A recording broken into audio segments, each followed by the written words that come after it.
Ibland gör man saker som man helt enkelt inte tänkt igenom så noga som man borde. Som till exempel att impulsköpa en båt med någon som bor i en annan stad. Så det gjorde vi för 1,5 år sedan.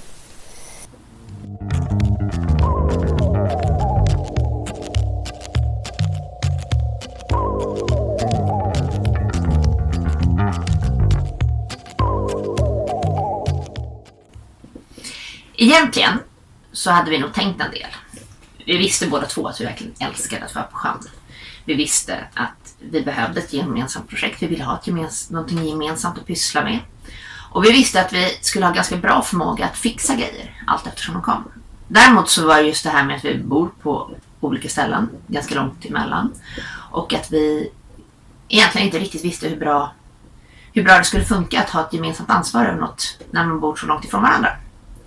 Så vi tänkte att vi börjar med en billig båt. En billig båt känns lättare för då har vi inte gjort så stora investeringar och det kan inte gå så jättefel ifall vi kommer fram till att det här gick inte alls, vi säljer den. Och det var ju bra tänkt på vissa sätt. På andra sätt var det ju desto värre. För en billig båt är ju billig av en anledning. Och vår båt var verkligen billig av en anledning. Vi såg det ganska direkt. Redan när vi var ombord på båten och tittade på okej, hur ser den ut? Vad verkar vara i skick, så såg vi att det fanns ett par rejäla problem. Det första var förseglet. Tyget var alldeles för mjukt. Man kände att vissa sömmar började släppa. Det hade nått slutet av sitt liv. Den andra delen var motorn. Motorn såg inte bra ut. Och där tänkte jag att det hade jag varit med om en gång förut med en segelbåt med en motor som inte funkade. Vi hade satt på en utombordare och det hade funkat ganska bra. Så att det tänkte jag att det var ändå ganska hanterbart. Och det sista problemet då var att den var i lite allmänt risigt skick. Men det tänkte jag, det kan vi leva med. Vi renoverar upp den lite billigt, målar över det värsta och kör. Nästa problem var ju var båten låg relativt till vad vi skulle ha den över vintern. Vi köpte den i slutet av augusti och fick tillträde till den i början av september. Och behövde då få ner båten från Nacka till Norrköping. Jag hade ju seglat en del, men jag är inte jätteduktig på något sätt. Jonathan hade inte seglat alls och kunde inte alls. Så det blev ju en ganska dramatisk resa ner på sina sätt. Och på sina sätt inte. Det är ganska öppet vatten, stora delar. Men däremot så är det ju en del riktigt snärjiga passager för de som inte är så vana. Och det händer väl lite saker. Till exempel de här glasögonen. De har inte siktats sedan vår tur från Nacka till Norrköping. Utan de ligger på havets botten. Sen så det här förseglet som vi kände att men det här har inte långt kvar. Nej, det hade inte långt kvar. Även det gick i småbitar precis utanför Oxelösund. Och därefter så var det bara att konstatera att det inte gick. Först kunde vi tejpa revan, men efter ett tag så var det bara att konstatera att det här gick inte. Så vi fixade upp stormfocken på ett lite provisoriskt sätt som var lite lagom pinsamt så här i efterhand och lyckades segla med stormfocken och storen istället. Men det var väl kanske inte riktigt optimalt. Men resan genom Bråviken blev riktigt trevlig ändå. Jag skulle nog ändå säga att den första hösten där med båten, när vi var ute och seglade lite grann, vi tog oss från Nacka till Norrköping, ändå var en succé. Trots sönderlivet försegel och trots glasögonen på botten.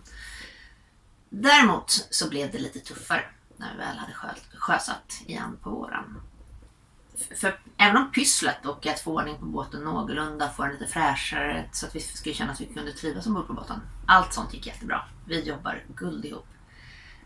Däremot så hann vi sjösätta och komma till hemmahamnen innan vi insåg att vår propelleraxelgenomföring läckte. Och den läckte inte lite, den läckte så det sprutar. Så vi kunde trycka in fett precis när båten låg stilla och då var det tätt. Men så fort axeln rörde sig minsta försvann allt fettet och havet började forsa in i båten. Eller forsa. Droppa så pass fort så att det ganska snart hade hänt en olycka om man inte hade tagit hand om det, men inte så att det blev akut panik. Så vi fick lyfta båten. ganska snart därefter, bara 2 veckor efter att vi hade kommit till sjön, för att försöka få ordning på propelleraxeln. Och det här var ju en betydligt tuffare utmaning än vad vi trodde. För det visade sig att vi hade ganska många olika problem med att göra det här. Det första problemet var ju att vår motor hade ju inte fått någon form av kärlek överhuvudtaget på väldigt, väldigt, väldigt många år. Men däremot så levde vi då fortfarande i tron att den funkade bra. Så vi kände att men vi skjuter på investeringen med en ny utombordare, byter genomföringen och hoppas på att det funkar. Men det hade rostat ihop, och det hade rostat upp rejält. Vår båt har en rak axel där propellern sitter precis framför skäddan som i sin tur sitter framför rodret. Axeln går in genom ett hylsrör och kommer sedan till propelleraxeltätningen eller backboxen. Direkt efter den sitter en medbringare som skruvas fast i propelleraxeln och sen i backslaget. Och den här medbringaren satt som berget. Den hade rostat ihop totalt och det fanns avbrutna skruvar som gick in mot axeln som inte gick att få ut. Så det tog en evighet att få loss den från axeln. Eftersom avstånden var så små så gick det inte att få in några verktyg egentligen att tala om. Så vi fick trixa in små metallbitar in mot backslaget och använda muttrarna som sitter på medbringen för att dra åt den och långsamt pressa ut axeln. När vi väl fick loss medbringaren så var vi väldigt, väldigt glada. En väldigt, väldigt kort stund innan vi upptäckte nästa stora designfel. Avstånden var så små så det gick inte att få loss medbringaren för att komma åt packboxen utan att lyfta motorn. Nästa problem var att motortassarna, de var slut. Flera av dem hade gått av. Och det var också det, vi hade märkt att det var lite vibrationer från motorn. Ja, det visade sig att motorn satt inte ens fast. Så de fick vi byta. Och efter 3 dagar så fick vi till sist komma ner i vattnet igen. Och trodde att nu funkar det. Och senare då, den sommaren, så seglade vi upp från Norrköping i olika konstellationer. Med lite olika besättningar, nästan alltid jag ombord. Från Norrköping upp till Stockholms skärgård igen. Där vi hälsade på bland annat mina föräldrar.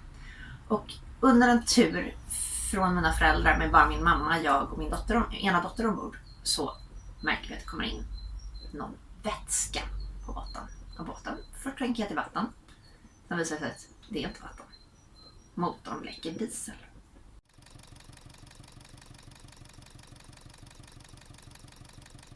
För det var inte särskilt svårt att se varifrån läckan kom. Läckan kom från spridarpumpen, ungefär där gas- och backreglage fäste in i själva pumpen. Den stora frågan blev ju så här: vad gör vi nu? Det enda företaget i Stockholm som lagar spridarpumpar skulle ha någonstans mellan 8-10 000 kronor för jobbet för att öppna den och byta de packningar som var slut. Och sannolikt skulle samtliga packningar inne i spridarpumpen vara slut. Att göra det här själv var inte riktigt ett alternativ, tänkte vi spontant först. Eftersom en spridarpump är väldigt, väldigt komplicerad. Den är väldigt, väldigt känslig för alignment. Kommer man lite snett så kommer motorn inte fungera som den ska sen med matning av diesel. Och det var ju inte ett särskilt bra alternativ. Och det är också väldigt, väldigt många små delar. Men eftersom det var då frågan 8-10 000 på motorn, eller försöka själva, så bestämde vi oss för att trots allt försöka själva. Och det var en tuff dag när vi började försöka skruva loss spridarpumpen. Och redan på att försöka ta loss spridarpumpen så körde vi fast. För motorn mådde ju inte särskilt bra på många sätt. Den hade varit utsatt för ganska mycket saltvatten och hade samtidigt skyddats av väldigt lite färg. Så det var väldigt mycket rost. Och att bara lyckas ens lossa många av de skruvar som satt fast var ju ett projekt av rang. Och efter ganska kort tid så gav vi ändå upp. För det var ju inte egentligen det här vi ville. Vi ville inte ha en gammal rostig Volvo MD6 som läckte diesel av och till och luktade illa och kom med avgaser. Utan vi ville ju mycket, mycket, mycket hellre ha en elmotor. Och när vi började räkna på det så var det inte riktigt heller ekonomiskt försvarligt att jobba med att försöka renovera motorn. Reservdelar för så pass gamla motorer är svindyra. Och det skulle ganska snabbt hamna i att vi skulle behöva reservdelar för mer än vad vi skulle kunna göra en elektrifiering. Vi bestämde oss därför ganska snabbt att vi skulle försöka göra en do-it-yourself elektrifiering av båten som var betydligt mer inom vår kompetensområde och vad vi kan, med eldelar och elektronik, och mycket, mycket mindre av det som vi inte själva vare sig gillar eller behärskar med äldre förbränningsmotorer. Och så på den vägen är det. Så ni ska få följa oss på vår resa nu genom att vi har importerat vår egen motor från Kina, vi har designat vårt motorfäste och nu är vi på fasen för att vi ska börja montera ihop alltihopa. Så att följ oss gärna, klicka på prenumerera och titta vidare mot flera avsnitt när vi visar hur vi har lyckats göra för att elektrifiera båten för under 30 000. Tack så mycket, hej då! Vad roligt att du följt med ända hit. Nästa avsnitt kommer nästa vecka och handlar om vad en elmotor har kostat för oss, vad den skulle kosta om man köpte den färdigpaketerad och vad olika andra alternativkostnader hade varit för oss. Om du har gillat det här avsnittet och vill se med, interagera jättegärna. Likea eller följ oss här på YouTube eller gilla oss på Facebook eller något sånt där. Det går ganska mycket tid till att göra de här avsnitten och det vore väldigt kul att veta att jag inte gör det i onödan i så fall, ifall det finns människor som tycker om det. Ha det bra! Hej då!